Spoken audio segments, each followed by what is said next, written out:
madaxweyne ku-xigeenka Soomaaliland Cabdiraxmaan Ismaaciil Saylici ayaa maanta waxa uu magaalada Boorama ee xarunta gobolka Awdal ka daafuray shirka qiimeynta waxqabadkii wasaaradda hawlaha guud dhulka iyo guryeynta ee sanadkii 2020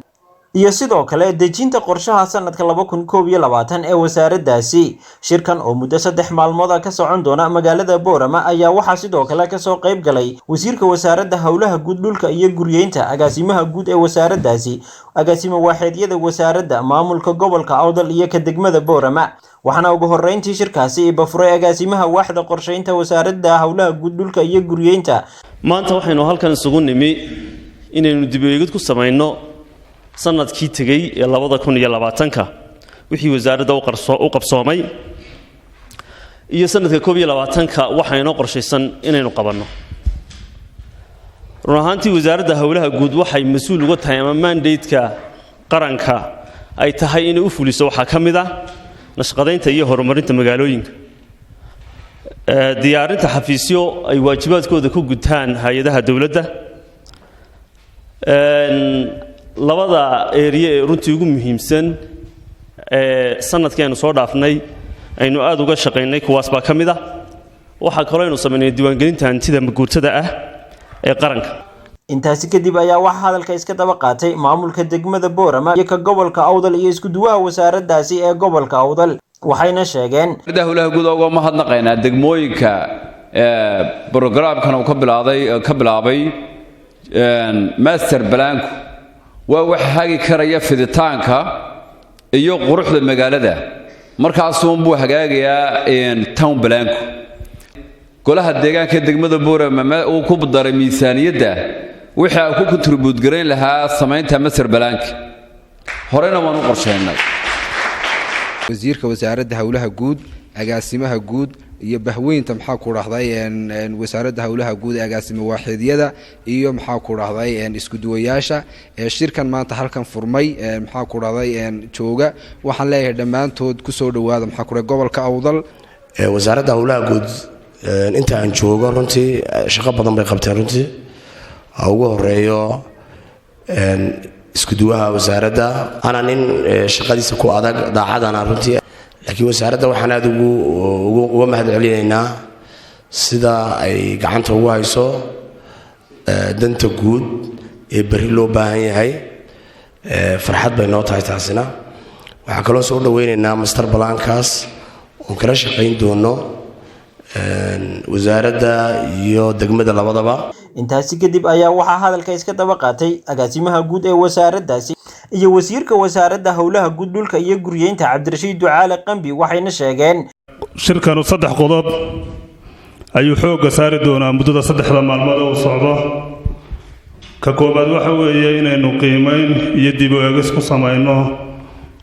waxqabadkii sanadkii tagay 2020 inagoo ka faa'iideysanayna wixii wanaagsanaa aynu qabanay iyo wixii aynu ku wanaagsanayn muddada sanadka inagoo sixi doona waxyaabihii aynu ku liidanay ama aynu ku hooseynay ama ay caqabaduhu inoo saamixi waayeen inagoo fahmi doona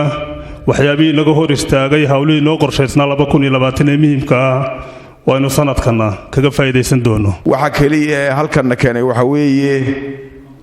in marka ugu horeysa wasaaradda hawlaha guud ay xaruntuun ku ekaan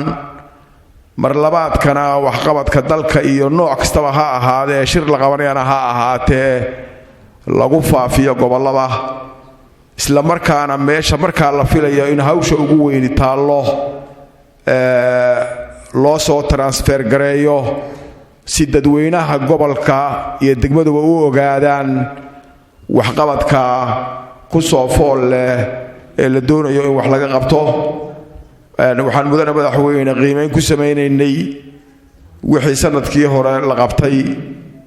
iyo caqabadihii ku yimi. waxaa inta madaxweyne ku xigeen dheer in halkan aanu sii qaadno barnaamijkii master plan-ka ee Boorame kii ugu dambeeyay ee laga isticmaalo adduunka inaanu ka qabanno halkan. ugu dambeyntii ayaa waxaa hadalka qaatay madaxweyne ku-xigeenka Somaliland Cabdiraxmaan Ismaaciil Saylici waxa uuna wasaaradda hawlaha guud dhulka iyo guryeynta ku amaanay qaabka ay hawlaheega shaqo u wadato iyadoo kuleyba ay dunyadu nolosha bini'aadamku ku fadhido qorshe wax la yiraahdo haddii aynu qorshe hagaajisano horumarkii qaranka oo dhan ba hagaagaya aad iyo aad baan ku hambaleynayaa qorshe hawleedkani weyn ee u soo diyaargaroodeen wad ku lafaguraysaan bal sanadkii tagayna wixii hawl inii hagaagay iyo wixii idinka qabiyoobay iyo sanadka cusub inaad qorshihiisii dhigataan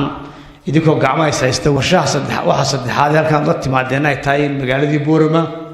oo magaalooyinka aad u fidaya waaweyn ee Somaliland ka mid ah oo u baahan qorshe ama urbanization waxay gaaladu ay yiraahdaan magaalayn u baahan aad ina halkan maanta iyada qudhida lagu daray qorshaha sanadkan cusub 2022 iyadana waxa leeyahay dawladdu hoose waa taay fadhiyaan aad isku timaadeen iyadana waxa idinka rajaynayaa labadii qoloba idinkoo gacmaha haysta inaad magaaladii qorshe cusub oo magaalayn qurux badan aad u samaysaan Cabdi Casiis Cige wararka Boorama News Boorama